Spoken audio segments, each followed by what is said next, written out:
Olá! Estamos aqui de novo com o nosso bate-papo gostoso dos espíritas progressistas do Brasil. E hoje eu estou com a Lorizane de Leão de Souza. Olha que bacana! Eu sou Suzana de Souza Leão, a Lorizane Leão de Souza, mas a gente não é primo, não. Nós somos só amigas, nos conhecemos na internet há muito tempo. E a Lorizane é de Igrejinha, aqui no Rio Grande do Sul. Lorizane, querida, um beijo, bem-vinda. E te apresenta aí para a nossa comunidade. E depois eu quero te fazer aquela pergunta clássica. Oi, Suzana, tudo bem? Muito carinho que eu te recebo na minha casa. E... Querida, eu também te recebo com muito carinho aqui. Querida, depois tu corta, tá? Não! Queridona. Não, te recebo com muito carinho, te agradeço o convite. Querida, eu te agradeço. Que a idade vai trazendo alguns apagões, né? Eu já estou produzindo há bastante tempo, né? Mas que bom que tu está trazendo essa possibilidade da gente conversar sobre a doutrina do Espiritismo, né? Vamos lá, então. É bom, Lori, a gente escutar o que as pessoas têm para dizer, né? E é tão bonito, cada um fala das suas coisas. A primeira pergunta, Lori, que eu coloco sempre é como é que o Espiritismo surgiu na tua vida? Assim. Tá bom, vamos lá, então. Vamos ver se tu consegue fazer uma linha de tempo para a gente. Na verdade, o Espiritismo entrou muito antes de eu saber que isso era Espiritismo. Eu comecei a ter, assim, uma noção da espiritualidade a partir da minha mãe, desde que eu me conheço por gente, porque depois dos estudos do Espiritismo, eu vim a descobrir que ela tinha mediunidade muito forte, né? Então, ela contava histórias incríveis, assim, de uma energia fantástica. Ela tinha uma ligação diretíssima com o plano espiritual. Que lindo, Lori! Lindo. Isso salvou a gente, gurizada, de cada encrenca que tu não imagina, né? Porque nós somos 8 irmãos, uma escadinha de filhos, família pobre, né? E sempre morando no interior. E na maioria das vezes, quando a gente era criança, ainda tinha primos de mais interior ainda morando com a gente, né? Então, era um ninho de gente e ela não dava conta de cuidar sozinha, né? Então, ela apelava para o pessoal, os auxiliares espirituais, né? Contava histórias lindas da infância e juventude, de fenômenos fantásticos, né? Fenômenos que, depois de estudar o Espiritismo, eu vim entender a grandeza dessa ligação que ela tinha, né? Mas isso para mim era uma coisa meio fantástica, assim, que ficava naquela prateleira da mãe perfeita, da mãe maravilhosa, mas eu não fazia conexão, né? Mas aí quando eu comecei a me tornar, já desde a infância, adolescência, eu comecei a viver fases muito difíceis nesse lado espiritual, vamos dizer assim. Eu passei muito medo. Para mim, a tal mediunidade, que hoje eu reconheço ela, né, ela apareceu de uma forma muito negativa, né? Eu tinha pavor de dormir. Tu via, Lori? Tu via também? Eu tinha diferentes percepções, assim, né?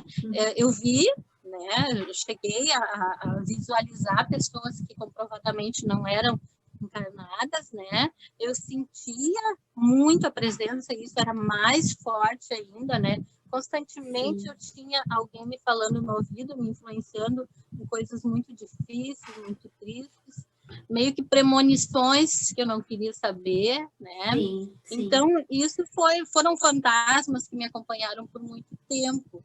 E tanto quanto o resto da minha família, a gente era católico, né? Eu não vou dizer assim que éramos os mais praticantes, de estar sempre na igreja, até porque com essa ninhada de filho era, né, muito difícil organizar para levar para qualquer missa, enfim, seguir, né? Mas era isso que estava definido para nós, de sermos católicos. de seguir todos os mandamentos, todos os protocolos da igreja, e mais ou menos a gente fazia isso, né? Fiz a comunhão, ECC, enfim, a maioria dos rituais da Igreja Católica fiz, e, assim, sempre me incomodando bastante com algumas coisas que não conseguia entender, mas que também não era permitido questionar, né? Sim, e esses a questão de dogmas, né? Exatamente. E batia mais ainda, sabe, Suzana? Porque isso que eu sentia, né, e que era real para mim, não cabia dentro do que a Igreja Católica trazia como a sua doutrina, como a sua verdade, né? Então, me sentia mais sofrida ainda por, enfim, onde que eu iria recorrer, né?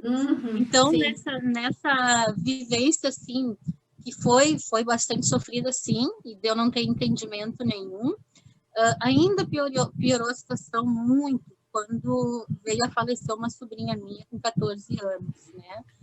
Uma pessoinha, coisa mais maravilhosa, né? Um ser lindo, no auge da sua vivência, cheio de planos, né? A gente organizando a festa de 15 anos dela. Meu Deus, e ela teve uma leucemia, assim, fulminante, né? Foram 10 dias que a gente perdeu ela, né? Aí, um pouco de sofrimento para a família.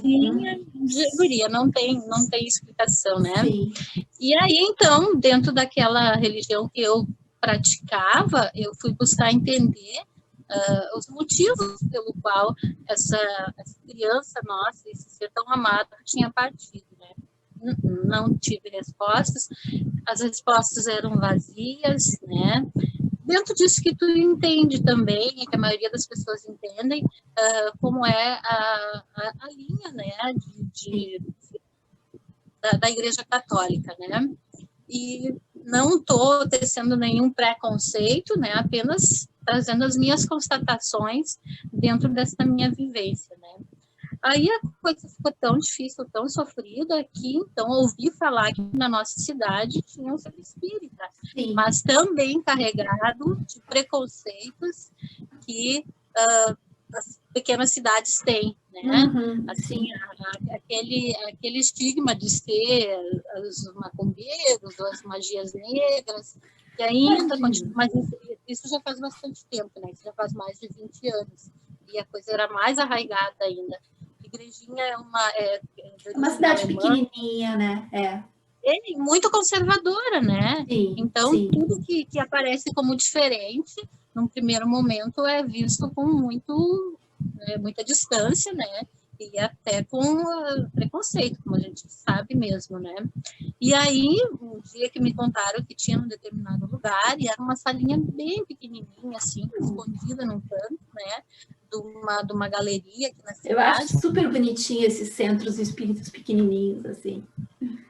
Sim, mas assim, era bem escondidinho mesmo. Quando eu cheguei lá, eu estava num desespero tão grande, eu chorava convulsivamente. Foi assim, quando desagou toda aquela dor que estava acumulada, todos aqueles medos, angústias. Eles fizeram um acolhimento contigo, fizeram... Foi maravilhoso o acolhimento delas, né? Deles, do pessoal todo, né? Eu entrei assim e eu tentei segurar o choro e não consegui, né? Parece que foi choro de tempo, né? Choro de muito tempo. Foi. Desagou e foi o começo, né, desse meu desejo de entender um pouco mais. E justamente naquela noite, a fala da palestrante, o tema era a morte dos jovens, né? E a gente sabe que nada é por acaso, né? Que lindo isso, que então, lindo. assim, não poderia ter sido uma chegada mais adequada para me convidar a conhecer melhor a doutrina espírita, né? Mas, assim, não foi de imediato que eu ingressei no movimento.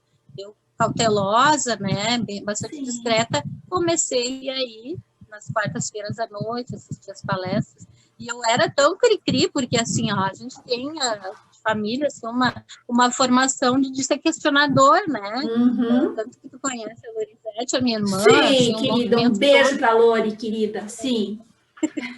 Sim, ela é a Uma amada, fofa. né? Então, e essa nossa tendência de estar questionando foi junto comigo. E eu não sabia que não podia questionar durante a palestra, né? E aí mas tem centros que não gostam, tem centros que não gostam, mas o ideal é que seja feito isso. O ideal é que haja questionamento. Né? Sim. Concordo plenamente.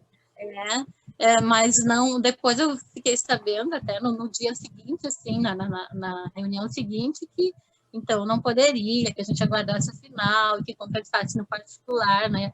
Mas eu acho que eu detonei aquela palestra, aquela noite lá, porque era só eu perguntando, né?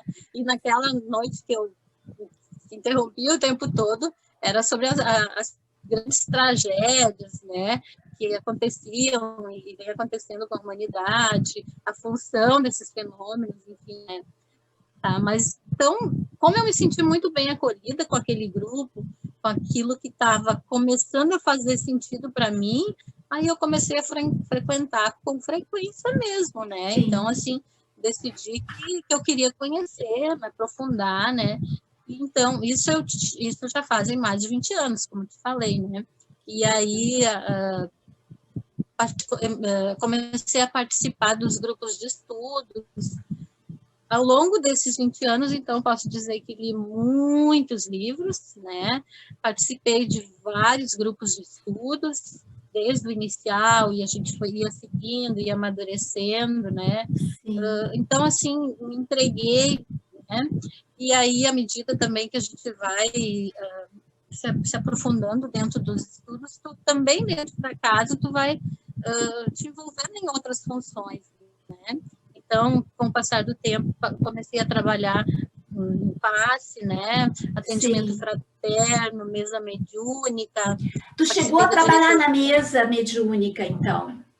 Mesa mediúnica, sim.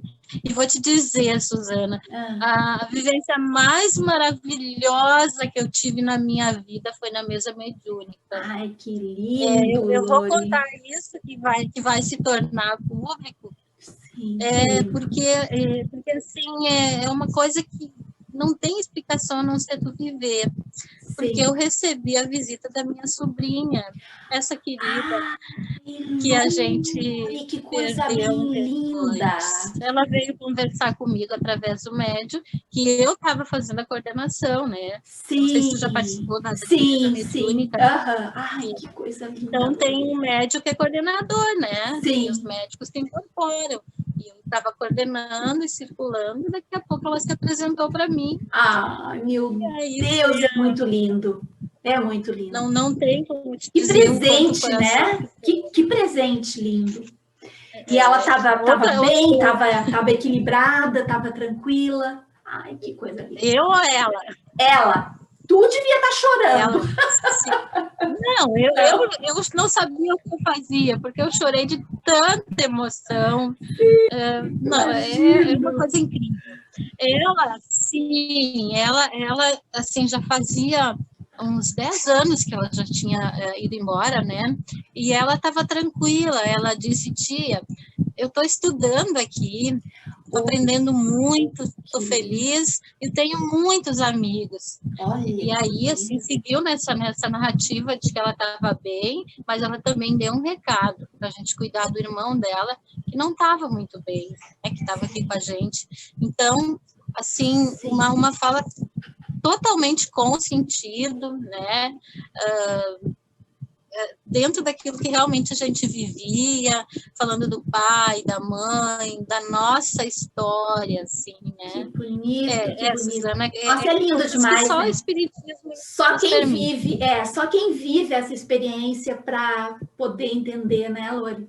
É muito lindo, muito lindo. Mesmo, muito lindo. Tu continua... E aí, às vezes, quando eu assisto vídeos de psicografias ou de situações assim, né, eu me reporto para aquele momento e eu me emociono também, porque para quem recebe, Sim. é um presente tão precioso, tão sagrado, né, além de qualquer presente que a gente possa pedir, né? Eu me sinto verdade. privilegiada. É uma coisa tão cheia de amor, assim. É muito lindo, é muito lindo. É como tu disse, só e também quem vive. trabalhei, assim, e fiz algumas palestras também, né? Não é, assim, minha preferência, porque eu acho muito delicado tu fazer uma palestra, né? Então, assim, tu tem que estar muito segura daquilo que tu vai falar, né? Tu tem que cuidar, e eu vou te narrar em algum momento também algumas situações delicadas que aconteceram em função disso, né? Pelo fato de eu ser de esquerda, e numa cidade pequena a gente ter estrela na testa onde tu anda, assim, né? Então, aí também deram algumas situações melindrosas, né? Por isso, então, a história vai seguir, eu posso te contar um pouquinho mais, né? Claro que sim. Dessa forma que eu cheguei ao espiritismo. Talvez como a maioria das pessoas, né? Não vai pelo amor, minha querida, vem pela dor. Ou pela dúvida, né? Ou pela necessidade de respostas, alguma coisa empurra a gente. Lori, tu estava dizendo que pelo fato de tu ser de esquerda... Tá cortando a ligação para mim. Agora ficou bom o som. Agora até melhorou o teu som. Tá boa para ti? Tá bom. Tu estava dizendo que pelo fato de tu ser de esquerda, aconteceram alguns problemas, algumas coisas delicadas. Isso foi naquele período do golpe da Dilma que começou a ficar forte? Ou tu sempre sentiu isso no centro? Foi de um tempo para cá, né? Foi realmente a partir desse movimento todo do golpe, que as coisas começaram a se revelar de uma forma diferente, né? Até então, a gente sempre se teve uma relação muito amistosa e realmente muito amorosa mesmo. Eu entendo que as pessoas que participam, elas doam o seu melhor, né? E só que tudo numa neutralidade absolutamente silenciosa quanto a qualquer outra questão do mundo, né? Eu vejo o centro espírita como um mundo à parte, assim, que não se envolve em nada fora dali, né? Essa questão de tudo ter que estar muito bem amarrado ali dentro e a gente não se envolver em questões polêmicas fora, né? E a política, ela é totalmente polêmica e deve ser. E aí, quando iniciou esse movimento todo, quando iniciou essa loucura toda lá de 2016, né? 2013 começou, mas quando ficou sério, aí, assim, a gente começou a notar que ali dentro tudo bem, né? Só que fora, né? Principalmente nas redes sociais, havia começado uma manifestação muito forte das pessoas, assim, né? Inclusive a minha, porque eu tenho partido, eu tenho a minha ideologia, defendendo, tenho né? as minhas defesas, né? Isso, eu só procuro ser coerente, né? Com o que eu acredito como cidadã e como participante do movimento, né? Até porque eu também acho que não dá para separar. E aí, assim, aos poucos, começou a ser bem difícil, bem pesado. Lembro que quando eu tinha uma palestra que se chama Espiritismo e Política, né? Ou Política e Espiritismo, e é totalmente embasada nos estudos, né? A própria história de Cristo como um ser político. Que lindo, que lindo. Trouxe essa argumentação, assim, bem amarradinha, assim, né? E já era a segunda vez que eu tinha utilizado ela. Anos antes, quando eu fiz essa palestra, foi bem tranquilo, assim, né? Claro que eu dei uma atualizada, né? A gente vai melhorando, vamos dizer, um pouco o conteúdo, mas basicamente era o mesmo, assim. E aí, quando aconteceu de eu trazer de volta aquele tema, foi tão tenso, Suzana, tão tenso, porque era eu fazendo uma palestra sobre política. Tu cutucou ali no ponto. Assim, teve um movimento desesperado, e eu fico até com pena das colegas, porque um pouco antes de acontecer essa palestra, vieram pessoas na minha casa, com todo amor, assim, mas me implorar para mim não falar nada que comprometesse, né? Nada que Meu trouxesse Deus! alguma coisa partidária. Né? Claro que eu sabia, claro que eu sabia disso, né? Mas vindo de qualquer outra pessoa teria sido tranquilo, teria esperado chegar o dia e feito todo o protocolo como tem que ser. Mas como era eu e o meu estigma junto, né? Então foi bem difícil. A hora que terminou essa palestra, que eu, modéstia à parte, estava muito bem inspirada, né? Sim. Deu tudo certo, fechou legal. Eu cheguei a sentir um alívio no ar, assim. Sim. As pessoas que estavam apavoradas com a minha fala respiraram. Sobrevivemos a Lorizane, né? Sim, eles Mas, estavam com medo de serem denunciados ali em público. eu fosse A trazer consciência, questões né, Lori? Não, e assim, é aquela coisa, não se fala em política dentro do espiritismo. Um dia eu perguntei para um palestrante que foi, mas isso foi numa preparação de grupo, uma reunião interna, assim, por que o espiritismo não se envolvia? Se isso por si só é um posicionamento, né? Claro que sim. Não existe neutralidade. Não existe né? neutralidade. E eu nunca... Desculpa. Fala. A história de não se falar de política, eles alegam que é algo que está lá nas obras de Kardec, tá? Mas eles têm que tentar entender que Kardec vivia numa ditadura do Napoleão III. Era uma ditadura, era uma coisa que eles estavam sendo perseguidos. Ele não podia falar, né? E as pessoas não contextualizam, não entendem isso. Isso. É um outro tempo, né? É uma outra mentalidade. Então, as interpretações têm que ser conforme o tempo que tu vive, né? Mas também vejo que isso o espiritismo usa isso, se apropria disso estrategicamente, né? Mas isso é um outro debate.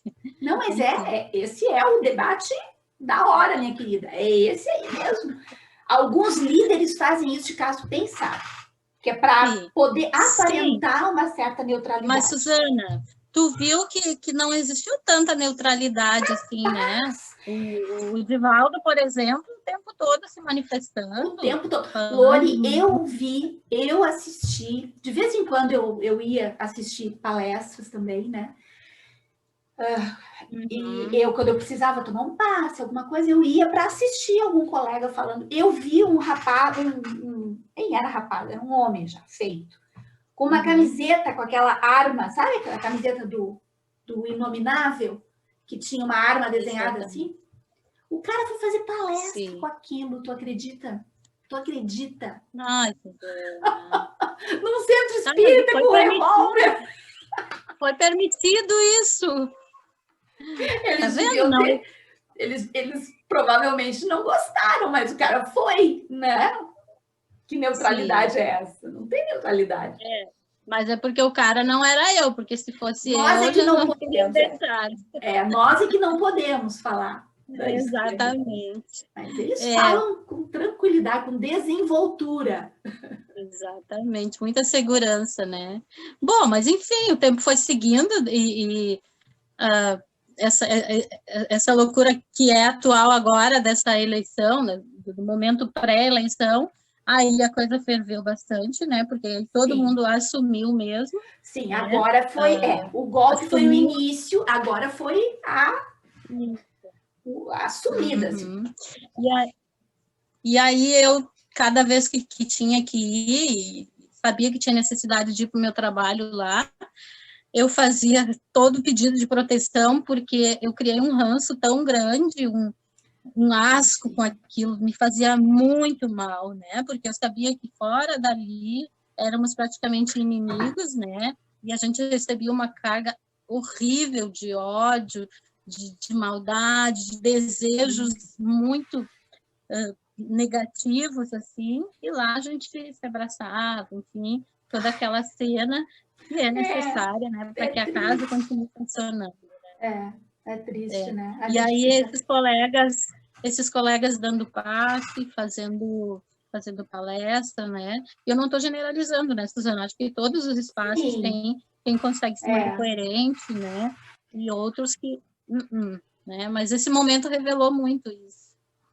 E aí, então, nesse período que eu estou agora, até um pouquinho anterior à pandemia, eu comecei, assim, o plano espiritual me colocou numa situação muito prazerosa, assim, porque quando entrou esse governo e estava essa dor toda lá dentro, né, e eu não queria parar, porque eu também acho que a gente tem que encarar esses desafios, tem que saber lidar com eles, tem que ser resiliente, e eu não estava conseguindo, né? Aí eu fui convidada pela minha diretora a trabalhar com alfabetização e pós-alfabetização com os adultos na minha escola. E vou te contar que foi outro presente maravilhoso que eu ganhei. Que maravilha! Que coisa! Isso é uma missão espiritual, Lori. Isso é. A guria é fantástico. Isso fantástico. é. Eu me arrepio cada vez que eu lembro dos meus alunos da noite. Seres humanos de histórias tão sofridas, de vivências assim que dariam livros, né? E cada qual com mais desejo de aprender, de conviver, de evoluir. Que lindo, Simples que fosse uma letra. Isso é uma experiência que todo educador tem que ter, né? Trabalhar com criança é maravilhoso, né? Mas trabalhar com adultos... eu não sei quem aprende mais numa sala de aula. Eu acho que por isso que eu digo, é uma missão espiritual mesmo, esse trabalho de alfabetização de adultos. Meu Deus, que bonito e isso, aí, por conta disso, eu não pude mais ir, porque sempre era à noite, né? Que maravilha! Então, exatamente! E aí eu não voltei a partir de então, né? E agora não voltamos, em função da agora tem a pandemia, né? Então, assim, eu estou procurando agora, mais do que nunca, colocar em prática tudo que eu aprendi na doutrina espírita, né? Na minha família, no meu trabalho. Às vezes eu sei que eu vacilo, porque eu tenho vontade de pegar uns governantes aí fazendo bobagem. Eu sempre brinco que essa minha encarnação já foi para o ralo, porque de vez em quando, de vez em quando eu fico tão possessa, assim. Mas, enfim, a gente... Não tem, gente, não tem. É impossível, é impossível. A gente sofre pelos outros, né? Eu sofro pelos outros, pelo que eu vejo que está acontecendo, sabe? Lori, como é que apareceu na tua vida? Como é que tu ficou sabendo? Como é que apareceu o movimento de espíritas progressistas? Por sorte, foi agora? Foi pelo Facebook, né? Que eu vi algumas postagens através da Adriana. Né? Ela fazia compartilhamentos e aí só o nome já curtia, assim, né? Sim. Porque tinha relação com aquilo que eu buscava também, né? Claro. E que era poder olhar o espiritismo e colocar ele dentro da realidade. E eu lembro que uma das primeiras falas que me bateu o coração foi assim, que o espiritismo tem como a sua frase magma lá, fora da caridade não há salvação. E o debate era assim, não, fora da justiça não há salvação. Exatamente. Porque a caridade é cômoda. Ela mantém, ela mantém aqueles que sempre vão necessitar e aqueles que vão doar. E o ideal é que não seja assim, né? Então, foi isso. Foi através dos meios virtuais que eu conheci. Que legal. A gente está vivendo um momento muito interessante, sabe, Lori? A gente está vivendo um momento, assim, efervescente mesmo, na verdade. Tu narrando a tua experiência e tudo que tu passou... Tipo assim, há 10 anos atrás, tu nunca ia imaginar, eu acho, que o espiritismo ia estar agora com essa coisa toda fervendo. As pessoas meio que, tipo, chutando o pau da barraca mesmo, sabe? A gente que compreende no espiritismo a necessidade de passar por todas essas situações, né? E também que provavelmente isso já estava previsto, a gente entende que é um mal necessário, né, Suzana? Para algumas coisas ficarem claras.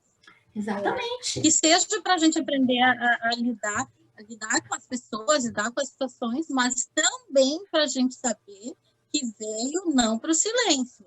Então, é isso, né? A gente poder se manter com coragem de continuar com as lutas que a gente tem, de não se intimidar com a maioria das coisas, né? Eu acho que é alertando a gente, olha o teu papel, o papel que tu assumiu nessa vida, também compõe esse desafio aí. Né? Então, a gente assim, precisa crescer, de outra né, forma, talvez a gente...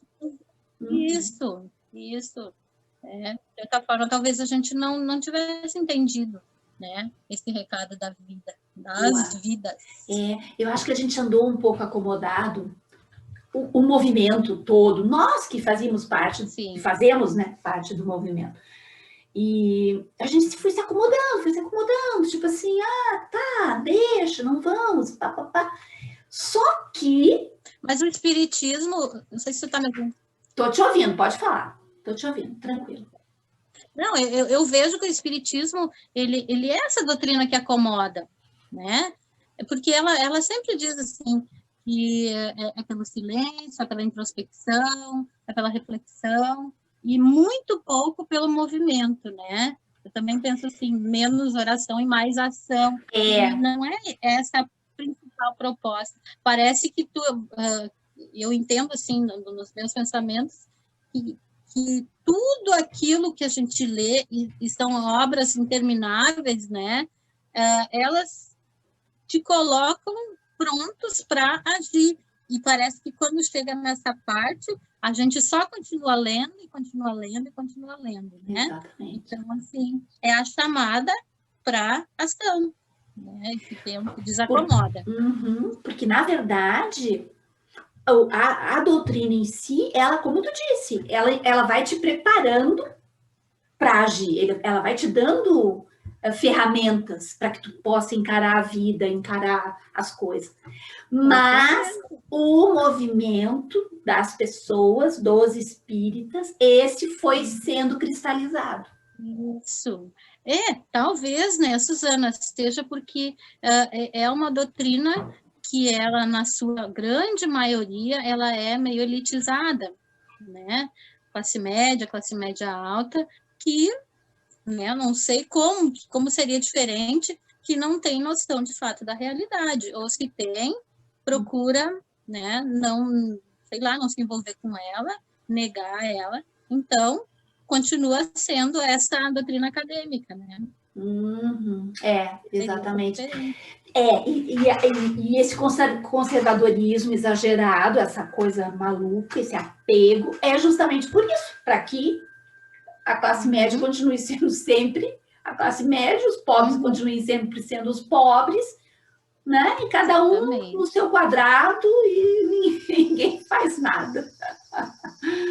Só que... Eu fico curiosa para saber como que a organização nacional, ou, vamos dizer assim, a cúpula principal do movimento espírita vê os espíritas progressistas e outros grupos, né, que têm essa tendência, não de esquerda necessariamente, né, mas que é o grupo pensante, que faz todo esse debate e que quer fazer uma rebelião do bem aí dentro do movimento, né? Acho que eles não vão muito para a nossa cara, né? Eles não vêm com bons olhos, pode ter certeza. Não vêm com bons olhos, não. Eles chamam... sabe aquela coisa de vai para Cuba, comunista, minha bandeira jamais será vermelha? Eles são do tipo assim, tipo, o meu Kardec jamais será vermelho. Eles acham que nós somos tudo comunistas. Que bom se fosse. Eles nem sabem o que é o comunismo, né? Exatamente. Eles nem sabem. E, enfim, é uma reprodução de bobagens, assim, sabe? Coisas de internet, gabinete do ódio. É isso. Sim. Na época do golpe, não sei se tu te lembra, como tinha mensagem mediúnica falsa, né? Lembra? Sim. Falando mal da Dilma. Meu Deus, eu só pensava, meu Deus, mas que espírito é esse que vai fazer uma mensagem mediúnica, vai psicografar lá, para o médium psicografar uma mensagem apoiando um golpe. Lembra disso? Não, e essas mensagens eram levadas para os nossos estudos, às vezes, sabe? Para te ver a ignorância dos colegas, assim, de trazer, assim, Eles levavam para vocês lerem? eram levadas, assim, para a gente. Oh. Claro, esse não era o grupo mais antigo, que já tinha uma noção de que tem que tomar cuidado com psicografias, com mensagens, né? Mas os novos, nossa, eles vinham com o olho brilhando, porque o plano espiritual estava observando e estava gerenciando a situação, né? Sim. Mas com aquele olhar, aquele viés, né? Do nosso lado, eu nunca vi uma psicografia. Não, os nossos estavam tudo de férias. Sempre assim, é uma tristeza isso. Olha, é uma tristeza. Deu no que deu, né? Deu no que deu. E agora estamos aí, né, com os cacos, tentando colar os cacos. Eu digo para as minhas filhas, né, que a nossa geração meio que vacilou feio em algumas coisas, e que a geração delas, está vindo aí, né, sejam espíritos cristal, espíritos índigo, ou espíritos normais, sei lá, vão ter um baita de um pepino para resolver pela frente, né? Tu sabe, essa coisa de espírito índigo e tal, isso é quem anda divulgando muito isso, é o famoso médium, aquele, eu não vou citar o nome. Eu sei. Aquele. Eu falo com uma certa ironia também, Hã? Eu também falo com uma certa ironia, porque até isso... Sim, isso cá entre nós, é antipedagógico isso. Até nisso eu vejo discriminação, assim, né? Claro, guria. Parece que, assim... Lógico. Parece que tu olha para os seres que estão chegando e pensa, esse eu vou enquadrar nesse, esse no outro, esse não é nenhuma das coisas. Triste, tá fora, né? É triste. Já nasce com a casta definida, né? Não, é uma tristeza. Lori, querida, eu amei falar contigo. Amei mesmo. Acho que foi, assim, uma delícia, uma delícia. E eu sempre gosto, na verdade, de conversar com amigos, né? E a última, o vídeo que eu estou gravando no momento é, para mim, o melhor de todos, porque eu vivo muito no dia de hoje. E eu queria, então, que para tu poder te despedir da nossa comunidade, que é uma comunidade amada, querida demais, tu deixe uma mensagem assim de amor e de esperança, porque o que a gente está vivendo é tão difícil e as pessoas andam tão entristecidas, né? Que a gente precisa estar o tempo todo revigorando isso, essa fé, essa esperança. Tá. Te agradeço, tá, Suzana, de novo pelo convite, e foi um prazer, né? Me senti lisonjeada mesmo por isso. E assim, a doutrina espírita, para mim, é a minha doutrina do coração, é uma doutrina racional, é o que me aproxima mais de Deus e também da vida terrena, né? A gente começa a entender tantas coisas. E o que eu tenho para dizer é que a gente não perca a fé, não perca a ternura, né? E que a gente consiga entender, talvez não com as linhas muito claras, mas que em tudo isso existe um plano que é de Deus, mas que é nosso também. Eu tenho certeza que a gente participou desse enredo, né? Quando a gente aceitou vir no lugar, no momento que a gente está. Então, a gente tem compromisso, mas a gente também tem amparo. A gente não está sozinho nunca, né? Temos os nossos amigos espirituais que estão sempre nos inspirando, nos amparando, mas tem a energia suprema de Deus, né? O Cristo, que é o nosso maior modelo, que nunca nos abandonam e que sempre vão estar conosco, né? E saber que tem tanta gente linda, linda mesmo, nesse mundão afora, pensando junto, emanando a mesma energia e buscando esse mesmo desejo de transformar o mundo, de transformar as pessoas, é o que acalenta o coração e nos traz ainda mais esperança, tá? Então é isso. Obrigadão mesmo. Amei estar contigo e com todo mundo que está contigo. Que bom, que bom. Nós vamos levar, eu acho, um pouco de alegria, um pouco de esperança com essa nossa conversa, por mais que a gente pense, não, isso não vai resolver, não, isso resolve. Um coração que a gente consiga tocar, eu acho que sim, né? Já cumpriu. Querida, acho que sim. Fica bem. Muito, muito obrigado por ter aceitado o meu convite. E a gente volta a se falar, tá bom? Fica bem. Beijo. Obrigada.